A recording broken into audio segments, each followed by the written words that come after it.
दुर्ग जिला के भिलाई में पुलिस हिरासत में हुए गांव के एक 29 वर्ष के युवक के मौत के मामला में आज परिवार के लोगन मन भिलाई बंद के आह्वान करे रही है।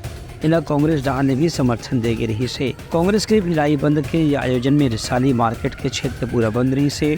संग संग कांग्रेस के महापौर और एमआईसी सदस्य पार्षद मिलकर के 3 बजे से ही जनता से दुकान बंद करे की अपील कर रही हैं।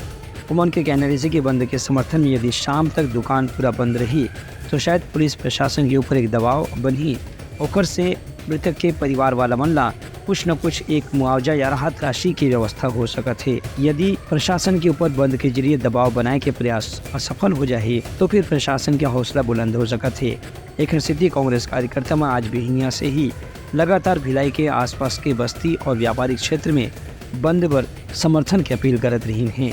बता दें कि इला जनता भी पूरा समर्थन करी से। कल रात लोहांडीगुड़ा जिला कबीरधाम में भी एसपी अभिषेक पल्लव कलेक्टर ला तत्काल प्रभाव से हटाए के बाद भिलाई दुर्ग में भी कांग्रेस के कार्यकर्ता मन यहाँ के एसपी कलेक्टर ला हटाए के मांग करत रही हैं। उमन के कहने से कि बिना न्याय के आश्वासन मिले उमन मन अपन आंदोलन ला समाप्त नहीं करी। ब्यूरो रिपोर्ट उतलंघा न्यूज।